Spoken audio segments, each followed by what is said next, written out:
ಯಾಕೆ ಈ ರಾಜ್ಯದಲ್ಲಿ ಯಾವತ್ತೂ ಕೂಡ ಒಬ್ಬ ದಲಿತ ಮುಖ್ಯಮಂತ್ರಿ ಆಗಬಾರ್ದು? ಅದು ಕಾಂಗ್ರೆಸ್ ಇರ್ಬೋದು, ಬಿಜೆಪಿ ಇರ್ಬೋದು. ಯಾಕೆ ದಲಿತ ನಾಯಕರುಗಳು ಮುಖ್ಯಮಂತ್ರಿ ಆಗ್ಲಿಕ್ಕೆ ಅವಕಾಶ ಆಗ್ತಾ ಇಲ್ಲ?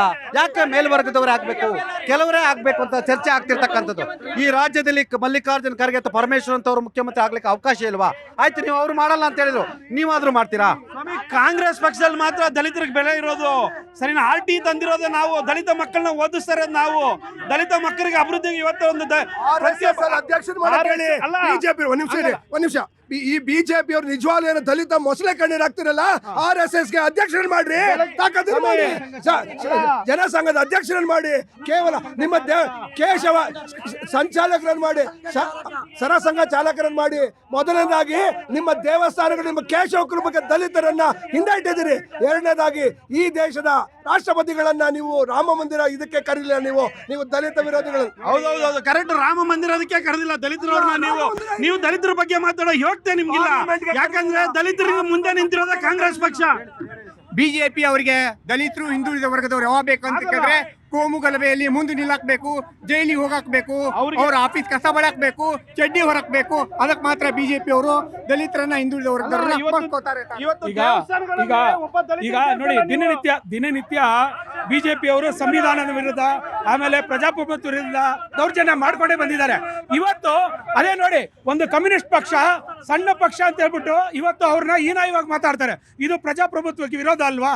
ಇದು ನಿತ್ಯ ಮಾಡ್ಕೊಂಡ್ ಬರ್ತಾರೆ. ಪ್ರಜಾಪ್ರಭುತ್ವ ಏನ್ ಹೇಳುತ್ತೆ? ಈ ದೇಶದ ಕಡೆ ಪ್ರಜೆನೂ ನೀನು ಗೌರವ ಕೊಡಬೇಕು, ಅವನಿಗೆ ಸ್ಥಾನಮಾನ ಕೊಡಬೇಕು ಅನ್ನುತ್ತೆ. ಇದೇ ನಿಮ್ಮ ಸಿದ್ಧಾಂತನಾ? ಇದೇ ಬಿಜೆಪಿಯ ತತ್ವ ಸಿದ್ಧಾಂತನಾ? ಪ್ರಜಾಪ್ರಭುತ್ವನೇ ನೀವು ವಿರೋಧಿಯಾಗಿರುವಾಗ ಯಾವ ಒಂದು ವ್ಯಕ್ತಿನ ನೀವು ಪರವಾಗಿ ಇರಕ್ಕೆ ಸಾಧ್ಯ? ನೀವು ಯಾವ ಒಂದು ವ್ಯಕ್ತಿ ಪರವಾಗಿ ನೀವು ಇರಕ್ಕೆ ಸಾಧ್ಯ? ನೀವು ಯಾವ ಕಾರಣಕ್ಕೂ ಈ ದೇಶಕ್ಕೆ ನಿಮ್ಮಿಂದ ಒಳ್ಳೇದಂತೂ ಆಗಕ್ಕೆ ಸಾಧ್ಯ ಇಲ್ಲ. RSS ಬಗ್ಗೆ ಮಾಹಿತಿ ಹೇಳಿದ್ರು ಅವ್ರ ಹೆಸರು ದಡ್ಡೋರಿಯವರು. RSS ಪ್ರಚಾರಕರಾದವರು ಮಾತ್ರ RSS ನ ಪ್ರಮುಖರಾಗ್ತಾರೆ. ಇವ್ರು ಹೇಳಿದ್ರೆ ದಲಿತರು ಅಂತ ಪ್ರಚಾರಕರಾದವ್ರು ಯಾರಾದ್ರೂ ಇದ್ರೆ ಅವ್ರು ಖಂಡಿತ ಆಗ್ತಾರೆ. ನಿಮ್ಮಂಗೆ ಕಾಂಗ್ರೆಸ್ ಅಲ್ಲಿ ನೇರು ಕುಟುಂಬದಿಂದ ಬಂದವರು ಮಾತ್ರ ಆಗೋದಿಲ್ಲ. ನಮ್ಮಲ್ಲಿ ಎಲ್ಲರೂ ಆಗ್ತಾರೆ. RSS ಬಗ್ಗೆ ಏನು ಮಾಹಿತಿ ಇಲ್ಲ. ನೀವು ಓದೋರು ಅನ್ಕೊಂಡಿದ್ದೆ, ನೀವು ಈ ತರ ಅನಕ್ಷರ RSS ಅಲ್ಲ, ದೇವಸ್ಥಾನಗಳಿಗೆ ನೀವು ಫಸ್ಟ್ ದಲಿತರನ್ನ ಒಳಗಡೆ ಬಿಡಿ. ಎಮರ್ಜೆನ್ಸಿ ತಂದೋದು ಯಾರು? ಈ ದೇಶದಲ್ಲಿ ಎಮರ್ಜೆನ್ಸಿಯನ್ನು ತಂದು ಈ ದೇಶದಲ್ಲಿ ಪತ್ರಕರ್ತರ ರಾಜಕಾರಣವನ್ನ, ಸಂವಿಧಾನವನ್ನ ಯಾರು ಬ್ಯಾನ್ ಮಾಡಿದ್ದು ಅಂದ್ರೆ ಅದು ಕಾಂಗ್ರೆಸ್ ಸರ್ಕಾರ. ಆಮೇಲೆ ಅಂಬೇಡ್ಕರ್ ಪ್ರಜಾಪ್ರಭುತ್ವದ ಕೊಗ್ಗಲೆ ಮಾಡಿದ್ದು ಅಂದ್ರೆ ಕಾಂಗ್ರೆಸ್ ಸರ್ಕಾರ. ಎಮರ್ಜೆನ್ಸಿ ಏರಿ ಸಂವಿಧಾನನ ತಿದ್ದಿದ್ದು ಕಾಂಗ್ರೆಸ್ ಸರ್ಕಾರ. ಒಬ್ಬ ಭಾರತದ ಪ್ರಥಮ ಪ್ರಜೆನ ಬಹುಪತ್ನಿ ಅಂತ ಹೇಳಿದ್ದು ಇವರು. ನೋಡಿ, ದಲಿತರ ಬಗ್ಗೆ ಕಾಳಜಿ ಇದೆ ಅಂತ ಹೇಳ್ತಾ ಇದಾರಲ್ವಾ? ಪ್ರಿಯಾಂಕಾ ಗಾಂಧಿ ಅವರ ನಾಮಿನೇಷನ್ ಸಂದರ್ಭದಲ್ಲಿ ಇದೇ ಮಲ್ಲಿಕಾರ್ಜುನ್ ಖರ್ಗೆ ಅವ್ರನ್ನ ಒಳಗಡೆ ಬಿಟ್ರ? ನಿಮ್ಮ ಮಾಧ್ಯಮದಲ್ಲೇ ಬಿತ್ತರ ಆಗಿದೆ. ಬಾಗಿಲು ಹೊರಗಡೆ ಬಿಟ್ರು. ನೋಡಿ, ವಾಲ್ಮೀಕಿ ನಿಗಮದಲ್ಲಿರ್ತಕ್ಕಂತ ದುಡ್ಡನ್ನ ನುಂಗಿದೀನಿ ಅಂತೇಳಿ ಫ್ಲೋರ್ ಅಲ್ಲಿ ಒಪ್ಕೊಂಡಿದ್ದಾರೆ ಸಿದ್ದರಾಮಯ್ಯನವರು. 89 ಕೋಟಿ ನಾನು ತಿಂದಿದ್ದೀನಿ ಅಂತ ಹೇಳಿ ಒಪ್ಕೊಂಡಿದ್ದಾರೆ. ಈಗ ಇಷ್ಟೊಂದು ಮಾತಾಡ್ತಾರಲ್ಲ ದಲಿತರ ಬಗ್ಗೆ, ಈಗ ಅಧಿಕಾರ ಇದೆಯಲ್ಲಪ್ಪ, ಮಾಡಿ ಪರಮೇಶ್ವರ್ ಮುಖ್ಯಮಂತ್ರಿ ಮಾಡಿ, ಈಗಲೇ ಮಾಡಿ ಮಾಡ್ತೀವಿ ನಾವು. ದಲಿತರನ್ನ ದಲಿತ ಮುಖ್ಯಮಂತ್ರಿ ಮಾಡ್ತೀವಿ. ಒಂದು ನಿಮಿಷ ಬಿಜೆಪಿ ಗೆಳೆಯರೇ, ನಿಮ್ಮ ಪಕ್ಷದ ಪ್ರಮುಖರು ಮಧ್ಯಪ್ರಾಚ್ಯದಿಂದ ಬಂದಿರೋರು. ಮೊದಲು ಅಲ್ಲಿಗೆ ನೀವು ಹೋಗಿ ವಾಪಸ್ಸು, ಆಮೇಲೆ ಮಾತನಾಡಿ, ಆಯ್ತಾ? ನಿಮ್ಮ ಮೋಹನ್ ಭಾಗವತ್ ಕೇಳಿ, ಬ್ಯಾಕ್ವರ್ಡ್ ಕ್ಲಾಸ್ ಒಬ್ಬರನ್ನ ಅಧ್ಯಕ್ಷರು ಮಾಡಕ್ ಹೇಳಿ. ಸರ್, ಅವರು ನಮ್ಮ ಪಕ್ಷದ ನಮ್ಮ ನಿಲುವು ಸ್ಪಷ್ಟ ಇದೆ. ಉಪಮುಖ್ಯಮಂತ್ರಿ ಆಲ್ರೆಡಿ ನಾವು ಪರಮೇಶ್ವರ್ ಸಾಹೇಬ್ರು ಮಾಡಿದೀವಿ. ಇವ್ರ ಹತ್ರ ಹೇಳಿಸ್ಕೊಳ್ಬೇಕಾಗಿರೋ ನೈತಿಕತೆ ಹೇಳಕ್ಕಿಂತ ಮುಂಚೆ ನೋಡಿ ಸರ್, ಹೇಳಕ್ಕಿಂತ ಮುಂಚೆ ಅವ್ರಿಗೆ ಆ ಬದ್ಧತೆ ಇದ್ರೆ ಮಾತ್ರ ಮಾಡಿ ಬೇರೆ ಪಕ್ಷದ ಬಗ್ಗೆ ನೋಡಿ ಸರ್. ಇವರಿಗೆ ಬದ್ಧತೆ ಇದ್ರೆ ಜಿ ಪರಮೇಶ್ವರ್ ಮುಖ್ಯಮಂತ್ರಿ ಮಾಡ್ರಿ. ನಮಗೂ ಬದ್ಧತೆ ಇದೆ, ನಾವು ಒಬ್ಬ ದಲಿತರನ್ನ ರಾಜ್ಯಾಧ್ಯಕ್ಷ ಮಾಡ್ತೀವಿ ಅಂತ ಹೇಳಿ.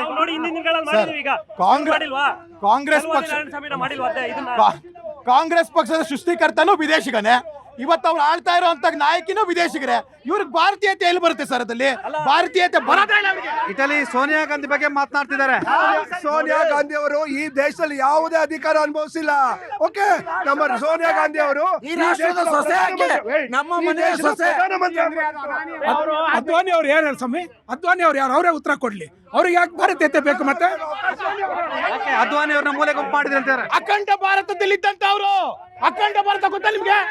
ಅಖಂಡ ಭಾರತ ಸರ್, ಅವ್ರಿಗೆ ಅಖಂಡ ಭಾರತ ಗೊತ್ತಿಲ್ಲ. ಯಾಕಂದ್ರೆ ತುಂಡು ಭಾರತ ಮಾಡಿದವರು ಅವರು. ಭಾರತನ ತುಂಡು ಮಾಡಿ ಅಖಂಡ ಭಾರತ ವಿಭಜಿಸಿದವರು ಅವರು. ದೇಶ ಮನಮೋಹನ್ ಸಿಂಗ್ ಅವರು ಮುಸಲ್ಮಾನ್ ಈ ದೇಶದಲ್ಲಿ ಏನೇ ಕಾಯ್ದೆ ಕಾರ್ಯಕ್ರಮ ಆದ್ರೆ ಮೊದಲಿಗೆ ಮುಸಲ್ಮಾನರಿಗೆ ಯೋಜನೆ ತಲುಪಬೇಕು ಅಂತೇಳಿ 2004-5 ಘೋಷಣೆ ಮಾಡಿದ್ರು. ಆದ್ರಿಂದ ಇವರು ಕಾಂಗ್ರೆಸ್ ದಲಿತ ವಿರೋಧಿ, ಹಿಂದೂ ವಿರೋಧಿಗಳು. ಕಾಂಗ್ರೆಸ್ನ ರಾಜಕೀಯ ಮುಖಂಡರುಗಳ ಆಸ್ತಿ ಮಾರಿದ್ರೆ ಇಡೀ ದೇಶದಲ್ಲಿ ಶಿಕ್ಷಣ ಕೊಡಬಹುದು. ಬಿಜೆಪಿ ಆಸ್ತಿಗಳು ಮಾರಿದ್ರೆ ಹೆಲ್ತ್ ನ ಇಡೀ ನಮ್ಮ ದೇಶದಲ್ಲಿ 130 ಕೋಟಿ ಜನಕ್ಕೂ ಆರೋಗ್ಯನ ಉಚಿತವಾಗಿ ಕೊಡಬಹುದು. ಒಳ್ಳೆ ಪ್ರಶ್ನೆಯನ್ನು ಎತ್ತಿದ್ದಾರೆ ಸದಾನಂದ್ರ ಅವರು.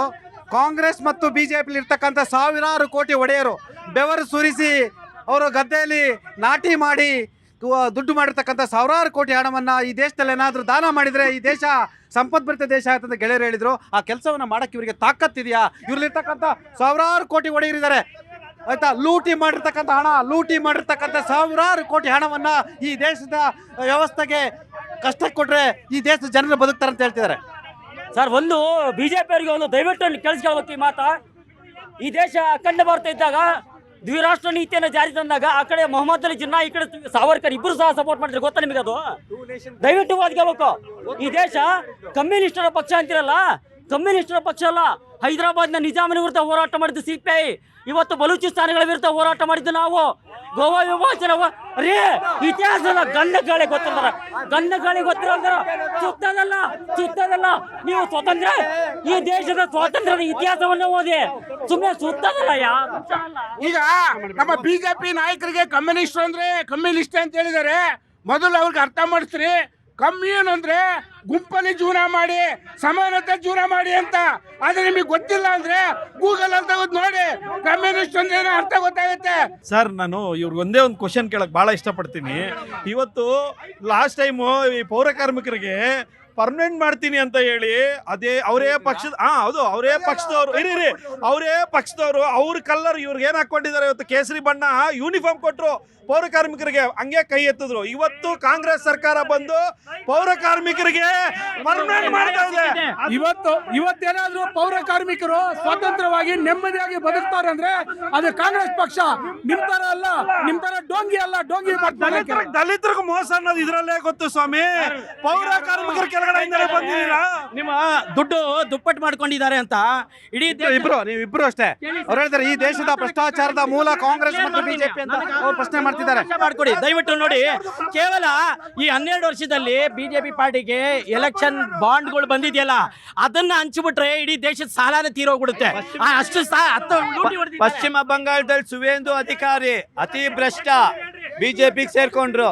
ಅಜಿತ್ ಪವಾರ್ ಸಾವಿರಾರು ಕೋಟಿ ಹಗರಣ, ಎಲ್ಲ ವಾಷಿಂಗ್ ಪೌಡರ್, ಬಿಜೆಪಿ ಮಿಷನ್ ಎಲ್ಲ ಶುಭ್ರ ಆಗೋದ್ರು.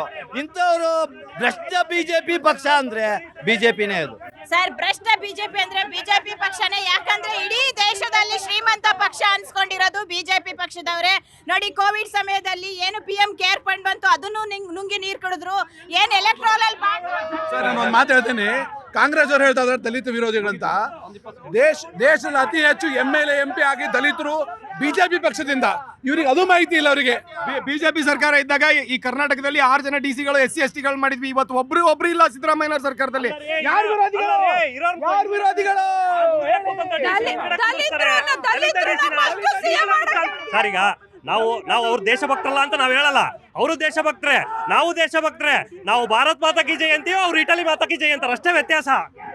ಸರ್, ಇವ್ರಿಗೆ ನೈತಿಕತೆ ಇಲ್ಲ. ಸುಮ್ಮನೆ ಇವ್ರು ವಿರೋಧ ಪಕ್ಷವಾಗಿ ರಚನಾತ್ಮಕ ಕೆಲಸ ಮಾಡ್ತಾ ಇಲ್ಲ. ಇವತ್ತು ನಿಜವಾಗ್ಲೂ ದಲಿತರಿಗೆ ಏನಾರ ಮಾಡ್ಬೇಕು ಅಂತ ಕಿತ್ತಾಡ್ತಿದಾರಲ್ಲಿ. ವಿಜೇಂದ್ರ ಕುರ್ಚಿ ಉಳಿಸ್ಕೊಳ್ಳೋಕೆ ಪ್ರಯತ್ನ ಮಾಡ್ತಾರೆ. ರಚನಾತ್ಮಕ ಕೆಲಸ ಮಾಡ್ಬೇಕಾಗಿತ್ತು, ಮಾಡ್ತಾ ಇಲ್ಲ. ಅದರಲ್ಲಿ ಅವ್ರು ಫೇಲ್ಯೂರ್ ಅದರ ಒಪ್ಕೊಳ್ಳಬೇಕು. ಸರ್ಕಾರ ಅಲ್ಲ, ವಸತಿ ಯೋಜನೆ, ಪ್ರಧಾನಮಂತ್ರಿ ಆವಾಸ್ ಯೋಜನೆ ಪಾಲ್ ಎಷ್ಟು ನಿಮ್ದು? ಬಿಜೆಪಿ ಅವರಿಗೆ ಬರೋ ಸುಳ್ಳು ಲೆಕ್ಕ ಹೇಳೋದು, ಸುಳ್ಳು ಲೆಕ್ಕ ಉಟ್ಬಿಟ್ಟು ಆರ್ಥಿಕ ವ್ಯವಸ್ಥೆ ಗೊತ್ತಿಲ್ಲ ಬಿಜೆಪಿ ಅವರು. ಸರ್, ಇವರು ನಮ್ಮ ಅಧಿನಾಯಕಿ ಸೋನಿಯಾ ಗಾಂಧಿ ಅವ್ರ ಬಗ್ಗೆ ಮಾತಾಡ್ತಾರೆ. ಯಾವುದೇ ಸಂವಿಧಾನಿಕ ಹುದ್ದೆ ತಗೊಳ್ದವ್ರ ಮೇಲೆ ಅಪಪ್ರಚಾರ ಮಾಡ್ತಾರೆ. ಇವ್ರ ಮನೆ ದೇವರು ಸುಳ್ಳು. ದಲಿತರಿಗೆ ಗೌರವ ಕೊಡ್ತೀವಿ, OBC ಗೌರವ ಕೊಡ್ತೀವಿ ಅಂದ್ರೆ ದಯವಿಟ್ಟು ಸಮಾನತೆಯನ್ನ ಡೈಲಾಗ್ ಅಲ್ಲಿ ಹೊಡಿಬೇಡಿ, ಪಾಲನೆ ಮಾಡಿ. ಸರ್ ನಿಮ್ಮ ಪ್ರಕಾರ ನಾನು ನಿಮ್ಮ ಒಂದು ಮಾಧ್ಯಮದಿಂದ ದಯವಿಟ್ಟು 2.5 ಲಕ್ಷ ರೈಲ್ವೆಯಲ್ಲಿ ಹುದ್ದೆ ಖಾಲಿ ಇದೆ ಸರ್, ದಲಿತರಿಗೆ ಕೊಡ್ತಾರಾ? 1.5 ಲಕ್ಷ ಸೈನ್ಯದಲ್ಲಿ ಹುದ್ದೆ ಖಾಲಿ ಇದೆ ಸರ್, ದಲಿತರಿಗೆ ಕೊಡ್ತಾರ? ಅವರು 85,000 ಹುದ್ದೆಗಳು ನೇವಿಯಲ್ಲಿ ಖಾಲಿ ಇದೆ ಸರ್, ಅದು ದಲಿತರಿಗೆ ಕೊಡ್ತಾರ? ಅವರು 12 ವರ್ಷದಿಂದ ಕೂತಿದ್ದಾರೆ, 12 ವರ್ಷದಿಂದ ಇದೆಲ್ಲ ಖಾಲಿ ಇದೆ, ಇವ್ರು ಕೊಡಕ್ಕಂತ ಯೋಗ್ಯತೆ ಇಲ್ಲ ಸರ್. ದಲಿತರ ಬಗ್ಗೆ ಮಾತಾಡ್ತಾರೆ ಇವರು. ಸಮಾನತೆ, ಸ್ವಾತಂತ್ರ್ಯ, ದಲಿತರಿಗೆ ಗೌರವ ಏನಾದ್ರೂ ಸಿಗ್ಬೇಕು ಅಂತ ಹೇಳಿದ್ರೆ ಅದು ಕಾಂಗ್ರೆಸ್ ಸರ್ ಪ್ರಸ್ತುತ ರಾಜಕಾರಣದಲ್ಲಿ ರಾಜ್ಯಾಧ್ಯಕ್ಷರ ಕುರ್ಚಿ ಇವಾಗ ಅಲಗಾಡ್ತಿದೆ ಸರ್. ಕಾಂಗ್ರೆಸ್ ಅಂದ್ರೆ ಭ್ರಷ್ಟಾಚಾರ ಅಷ್ಟೇ.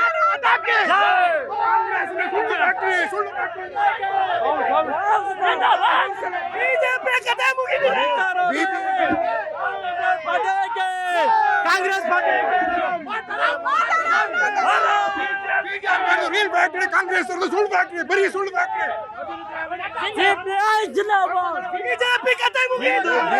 ಇದು ಈ ವಾರದ ಜನಮನ. ಮುಂದಿನ ವಾರ ಮತ್ತೊಂದು ವಿಷಯದೊಂದಿಗೆ ನಿಮ್ಮ ಮುಂದೆ ಹಾಜರಿರ್ತೀನಿ. ನ್ಯೂಸ್ 18 ಕನ್ನಡ ನೋಡ್ತಾ ಇರಿ.